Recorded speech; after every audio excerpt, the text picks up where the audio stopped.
Hello student, last जो lecture था that is based on stoichiometry. उसमें मैंने आपको बताया था if you take particular amount of reactant then you will get particular amount of product, और इतनी प्रोडक्ट आपको बनानी है तो सामने कितना रिएक्टेंट आपको लेना पड़ेगा। तो ये सब जो मैथमेटिकल कैलकुलेशन है that is a part of stoichiometry and which is very important subject in industry। आज हम एक स्टेप आगे जाने वाले हैं। ओके, तो उसके लिए सबसे पहले you have to mention some points। so first of all write down as a note। Text book में ये सब टॉपिक नहीं दिए हैं प्रॉपरली, तो फुल स्केप में आप लिखो as a note. Number one, all chemical reaction, write down all chemical reaction occur on the basis of all chemical reactions occur on the basis of mole proportions। ये पहले clear होना चाहिए। Okay, मतलब कोई भी रिएक्शन मोल proportion को ही follow करता है, एक क्लियर होना चाहिए। ओके, सेकंड पॉइंट लिखो। सेकंड पॉइंट में लिखो sometimes write down sometimes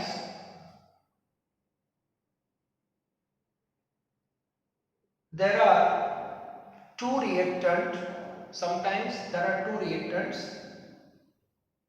comma one reactant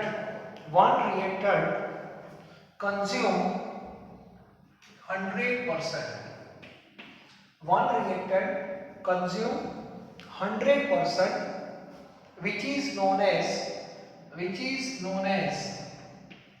limiting reactant, which is known as limiting reactant, while another reactant is known as excess reactant।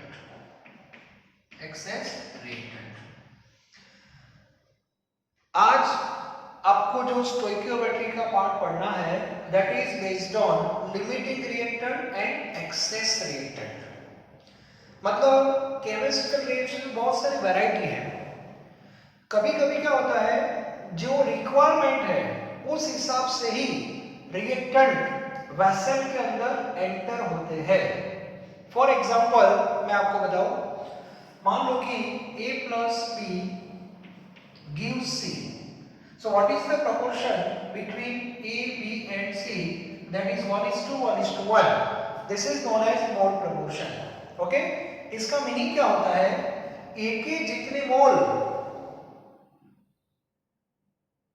Use होंगे सामने B के भी उतने ही मोल यूज होंगे to get product C।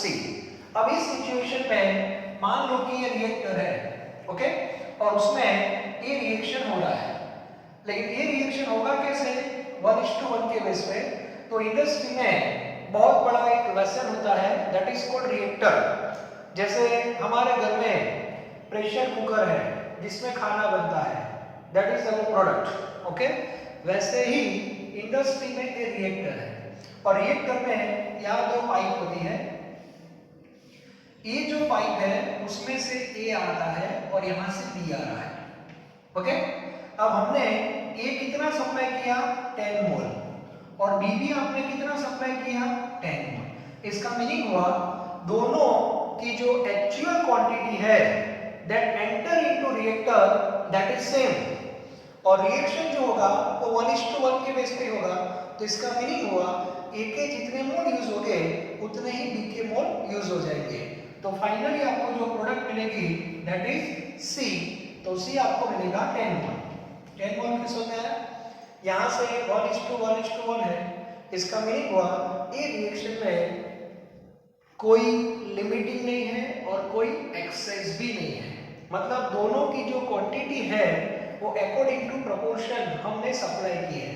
तो आपको 1 या 2 घंटे बाद प्रोडक्ट ही मिलेगी। ओके, प्रोडक्ट के साथ कोई रिएक्टेंट मिलेगा नहीं।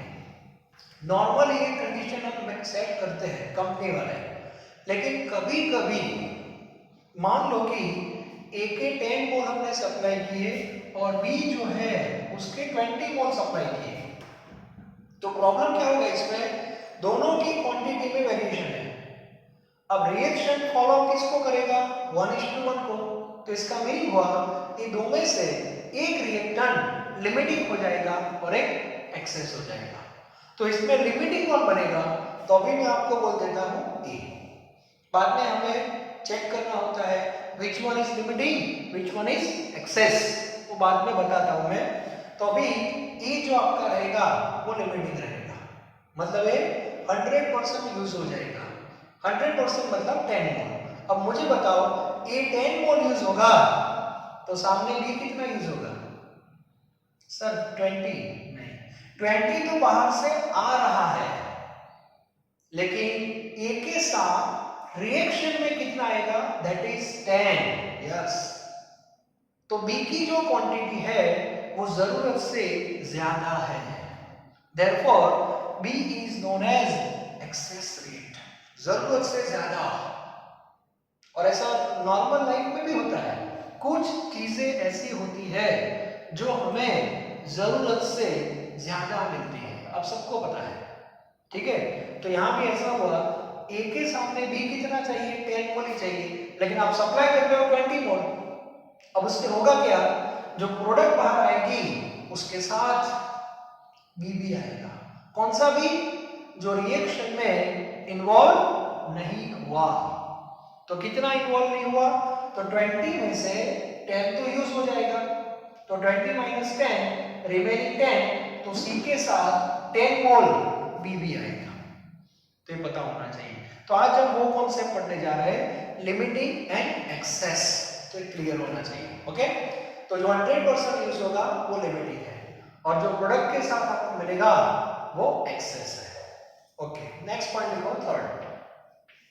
बाद में एग्जांपल लिखते हैं, थर्ड पॉइंट लिखो।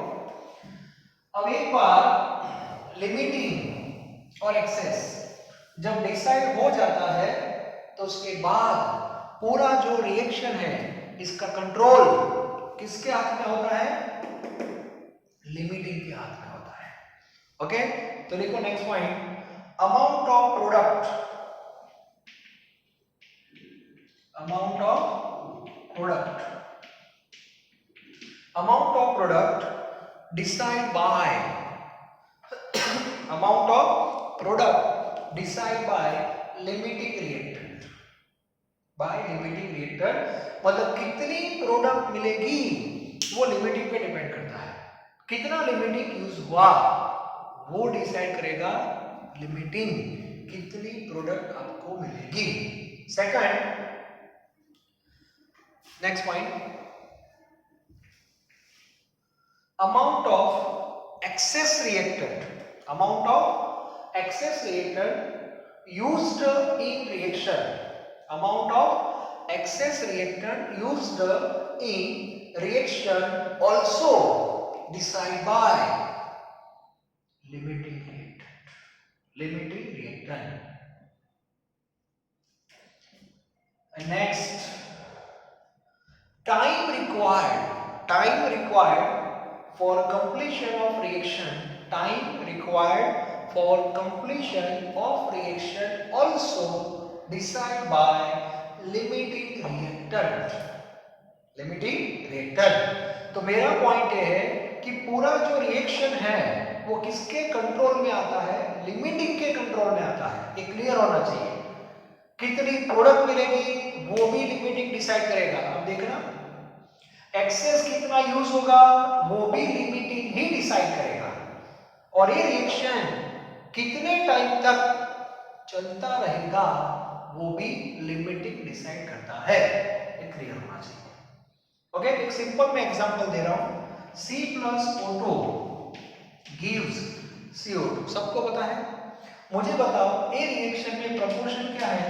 1:1:1। इसका मीनिंग हुआ 1 मोल कार्बन, 1 मोल कार्बन का मीनिंग हुआ 12 ग्राम।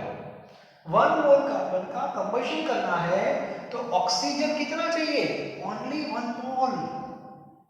अब मान लो कि ये कार्बन है, ये कार्बन है, क्लियर? ओके, ये कार्बन मैंने 1 मोल ही लिया है और मुझे इसका कंबशन करना है इन प्रेजेंस ऑफ एयर। तो O2 मुझे कहां से मिलेगा? एयर में से, और इसका कंबशन स्टार्ट हो गया। अब मुझे बताओ एयर के पास O2 कितना है? 1 मोल है, इनफाइनाइट। फिर भी ये कार्बन कितना मोल यूज करेगा? O2 1 मोल ही करेगा। तो इसमें ए लिमिटिंग रहेगा और एक्सेस रहेगा। अब मुझे बताओ ये रिएक्शन कब तक चलता रहेगा? कार्बन है तब तक या O2 है तब तक?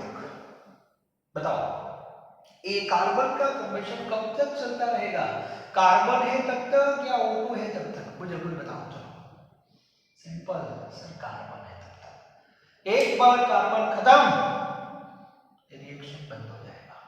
सो this is importance of limiting reactant. तो कौन सा रिएक्शन कितनी देर के बाद कंप्लीट हो जाएगा वो लिमिटिंग डिसाइड करता है, प्रोडक्ट भी लिमिटिंग डिसाइड करता है, एक्सेस कितना यूज होगा वो भी लिमिटिंग यूज बताता है, और ये सब प्रोपोर्शन के बेस पे आता है। क्लियर? तो ये पहले आपका क्लियर होना चाहिए। अब हम एग्जांपल सेट करते हैं, लेकिन सबसे पहले लिमिटिंग को आइडेंटिफाई करना जो है that is a very very important task. Okay, और एक सिंपल लिख दो number 6। If write down if proportion between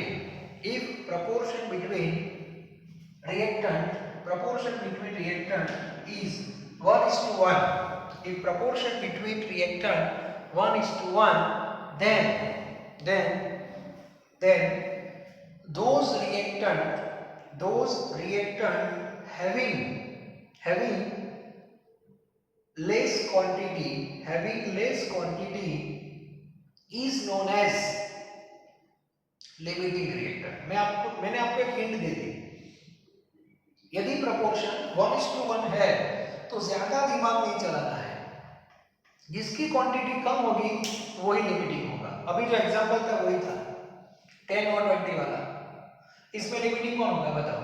1:1 है कि नहीं? तो अभी कार्बन ज्यादा है कि O2 ज्यादा है? ये कार्बन है, चलो ये कार्बन है, तो कार्बन ज्यादा है कि O2 ज्यादा है? O2, तो कार्बन लिमिटिंग और O2 एक्सेस हो जाएगा। क्लियर? तो ये पहले क्लियर होना चाहिए। तो एक मैंने आपको हिंट बता दी है, अब इसके क्वेश्चंस कैसे सॉल्व करते हैं वो मैं आपको बता रहा हूं। ओके, लेकिन इतने पॉइंट्स आपके पहले क्लियर होने चाहिए। आज मैं आपको कॉन्सेप्चुअल बातें बता रहा हूं, मतलब कोई रियल रिएक्शन आपके सामने नहीं होगा, ए बी के फॉर्म में हम डिस्कशन करेंगे, लेकिन कॉन्सेप्ट आपका क्लियर हो जाएगा। Okay, write down number 1 for A plus B gives C. It means reaction is given. Write down for A plus B gives C. If write down if 10 mole A and 25 moles B combine together, then at the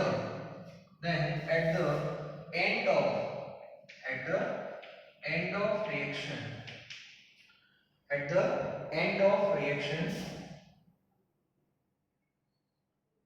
list at the end of reaction dash थोड़ा ऐसे बना दें, at the end of reaction, तो reaction जब complete होगा तो उसमें आपको क्या मिलेगा, बस वही मेंशन करो, पूरा जनरल क्वेश्चन। ओके, तो सबसे पहले आपको क्या करना है, तो A plus B gives C।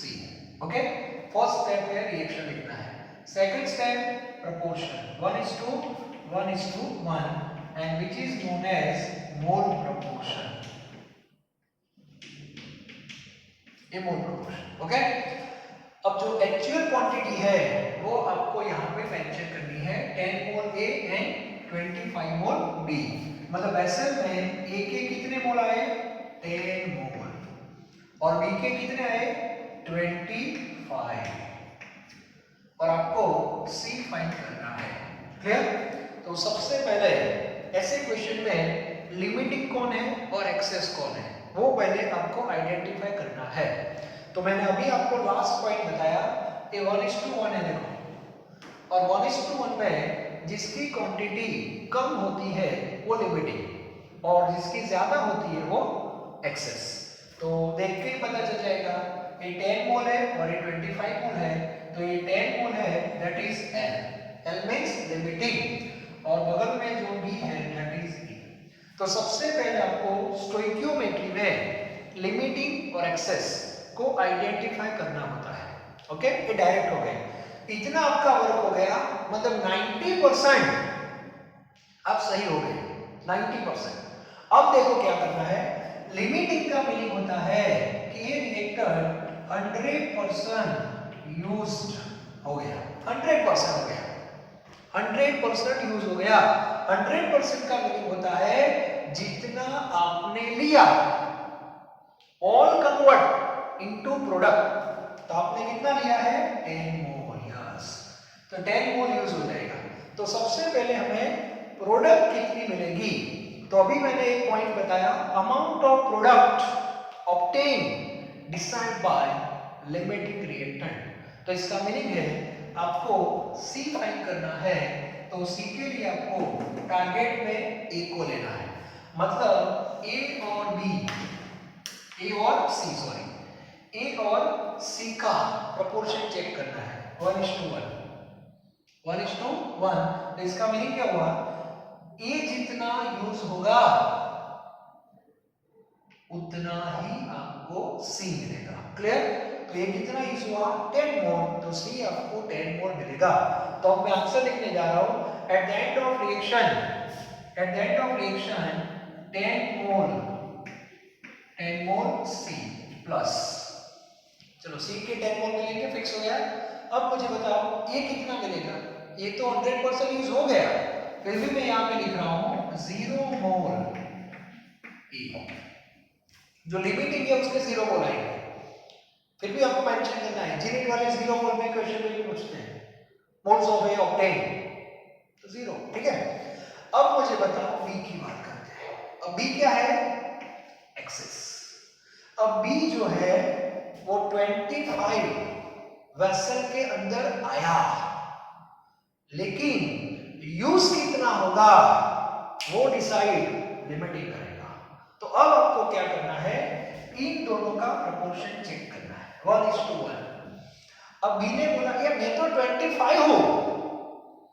ये बोलेगा मैं लिमिटिंग हूं. लिमिटिंग हूं मतलब मैं बताऊंगा 25 में से कितना यूज होना है. That is based on proportion. 1:1. तो A के कितने मोल यूज हुए? 10 मोल. तो B के भी 10 मोल ही यूज होंगे. मतलब आपको 25 में से 10 क्या करना है? माइनस, और यहाँ पे आएगा 15. So 15 moles B. इसका मीनिंग हुआ at the end of reaction we have mixture of C and B. Pure नहीं होगा क्योंकि आपने क्वांटिटी में वेरिएशन रखा है. लाइक दिस सेम ले लिया इसलिए. So this is the concept about limiting and excess. ठीक है. दूसरा क्वेश्चन ये लिख दो पहले. मतलब पहले लिमिटिंग और एक्सेस को आइडेंटिफाई करना है, उसके बाद प्रोडक्ट का रिलेशन लिमिटिंग के साथ सेट करना है. तो आपकी प्रोडक्ट फिक्स हो जाएगी. लिमिटिंग तो 0 बना दो और बाद में एक्सेस के लिए फिर से इन दोनों का प्रोपोर्शन चेक करना है. ठीक है. ओके, लिख लो चलो. Now second question 2. फिर से question number 2. For 2A plus B, मैंने थोड़ा करेक्शन किया. 2A plus B gives C. Write down same question. 10 mole A and 25 mole B combine together, then at the end of reaction. चलो इस बार मैंने proportion change किया है. Okay, 2A plus B gives C, तो यहाँ पे 2 हो जाएगा. अब इसमें proportion 2:1 है, और 2:1 में अभी हम जजमेंट नहीं ले सकते कि कौन लिमिटिंग है और कौन एक्सेस है.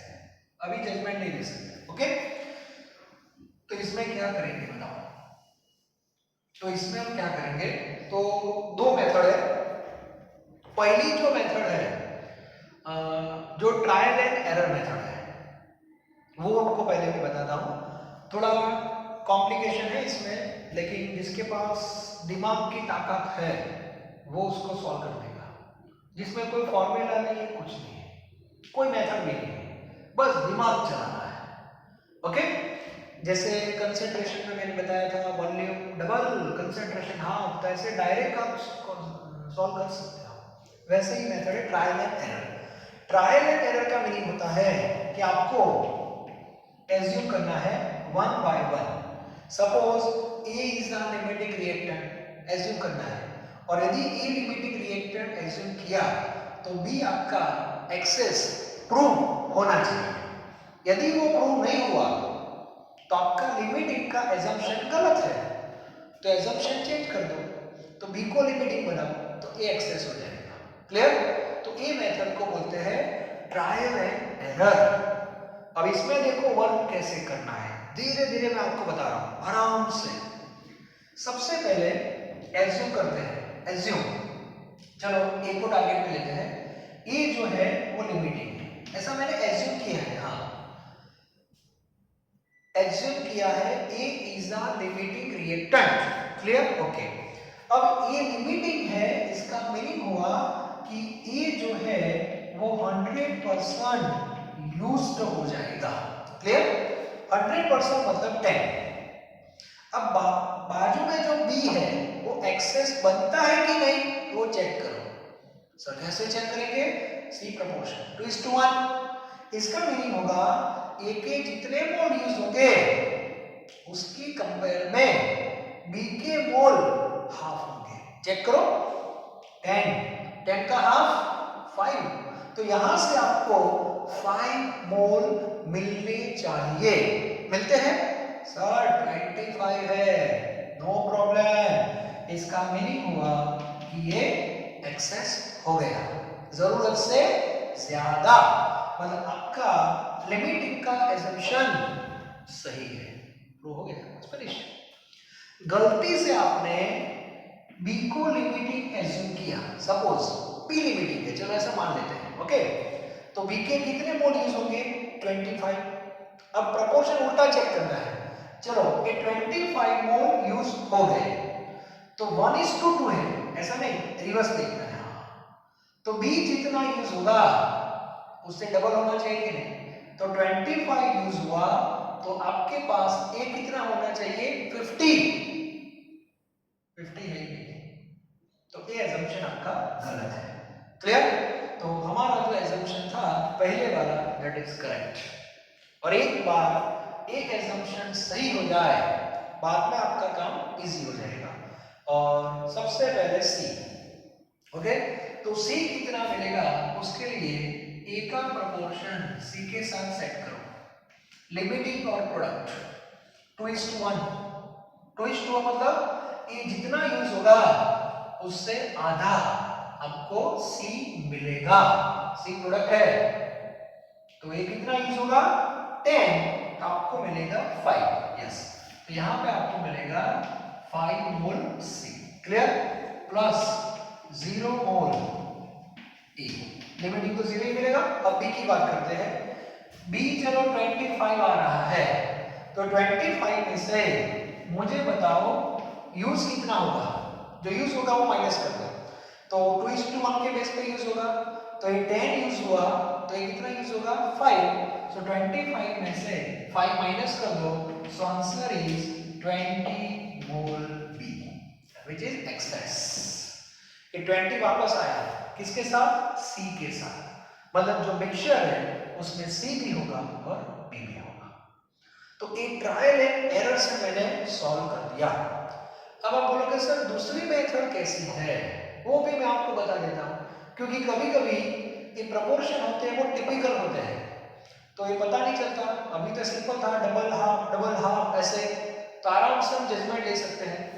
लेकिन कभी कभी प्रपोर्शन थोड़े टिपिकल होते हैं, 2:3, 3:2, 2:7, तो इस सिचुएशन में हमें पता नहीं चलता। ओके, तो दूसरी मेथड में मैं आपको बता देता हूँ, तो वो भी माइंड में रखना।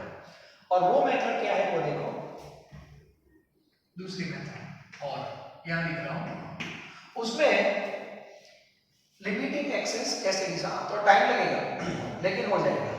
सबसे पहले आपको ए और सी का रिलेशन डेवलप करना है, ए और सी का ए और सी। चलो ए और सी का प्रोपोर्शन मुझे बताओ, 2 के सामने 1 है, तो 2 के सामने 1 है कि नहीं? ओके, तो ए कितना लिया 10, तो 2 से 1 मिलेगा, तो 10 से कितना मिलेगा? 10 से कितना मिलेगा बताओ, 2 से 1 तो 10 से 5, सो 5 मोर सी मिलेगा। क्लियर? ओके, बाद में सी का रिलेशन बी के साथ बनाओ, मतलब B2C, B2C, B2C में क्या है 1:1, मतलब 1 से 1 मिल रहा है। ओके, देयरफॉर 1 से 1 है तो ये कितना है 25, तो 25 से कितना सी मिलेगा 25 मोर सी। तो दोनों के बेस पे आपको सी फाइंड करना है। एक बार सी को ए के साथ सेट करना है और रिलेशन डेवलप करना है, और एक बार सी को बी के साथ, तो दोनों में सी का आंसर आएगा। अब दो में से चेक करना है कहां पे सी कम मिलता है, कहां पे सी कम मिलता है, यहां पे। तो इसका मीनिंग हुआ ए इज लिमिटिंग रिएक्टेंट। क्लियर हो गया? तो लिमिटिंग रिएक्टेंट हम ऐसे भी डिसाइड कर सकते हैं क्वांटिटी के बेस पे। दोनों ही रिएक्टेंट के बेस पे आप प्रोडक्ट फाइंड करो, क्या प्रॉब्लम है? जिसमें कम आंसर आता है प्रोडक्ट का, वो लिमिटिंग। क्लियर? तो ये सेकंड मेथड है, ये भी इंपॉर्टेंट है, तो ए भी आप लिख दो, बहुत इजी है। अब इसका यूज कब करेंगे देखो, तो कुछ कॉम्प्लिकेशन आते हैं तब यूज कर सकते हैं। चलो थर्ड एक लास्ट क्वेश्चन ले रहा हूं मैं, 2a + 3b, 2a + 3b gives c। ये 10 मोल है, चलो यहाँ मैं 30 कर देता हूँ, इसमें थोड़ा चेंज। ओके, सो 2a + 3b gives c, 2a + 3b gives c। Proportion क्या होगा बताओ, प्रोपोर्शन होगा आपका 2:3। चलो फिर से लिखते हैं, थोड़ा पता ज्यादा चले आपको। हाँ, सेम क्वेश्चन लिख दो, 10 मोल A, 10 mole A and 30 mole B combine together, then at the end of reaction। Okay, इसमें हम A मेथड को अप्लाई करने वाले हैं, क्योंकि ट्रायल एंड एरर में थोड़ा कॉम्प्लिकेशन हो जाएगा। चलो प्रोपोर्शन बताओ, 2:3:1, ये तो 1 ही है। ओके, सबसे पहले A के कितने मोल आपने यूज किए, 10 मोल। B के कितने मोल अभी यूज कर रहे हो, मतलब ऐड कर रहे हो, 30 मोल। यस, अब मुझे बताओ C कितना मिलेगा। ओके, अब इस सिचुएशन में ट्रायल एंड एरर में आप जाओगे तो थोड़ा टाइम ज्यादा लगेगा। ओके, एक चेक करने में, चलो लिमिटिंग के एक्सेस होता है कि नहीं हुआ तो टाइम लगता है, तो बेटर है कि इसमें हम ए मेथड अप्लाई करें। चलो ए मेथड चेक करते हैं, जो दूसरी मेथड है वो हम अभी ले रहे हैं। ओके, चलो ए मेथड यहां लिख रहा हूं मैं इस साइड। चलो सबसे पहले सबसे पहले ए का रिलेशन हम सी के साथ सेट करते हैं, A2C। ओके, तो A2C में प्रोपोर्शन क्या है, A2 है और A1 है, मतलब 2 मोल से आपको 1 मोल मिलेगा, 2 से 1, देयरफॉर A कितना है 10, 2 से 1 मिलेगा, तो 10 से कितना मिलेगा, 2 से 1 मतलब हाफ, सो 10 से 5, तो यहाँ पे आपको 5 मोल C मिलेगा।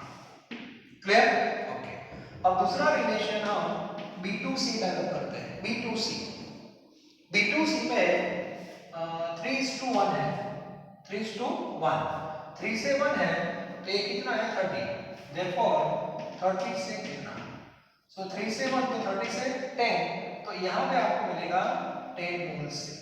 अब मुझे बताओ 5 मोल सी है और 10 मोल सी है, which one is less, this one, और ये लेस है, इसका मीनिंग हुआ A is limiting reactant, तो फिक्स हो गया A is limiting reactant, तो यहाँ पे A के नीचे लिख दो L, तो ये अपने आप E हो जाएगा।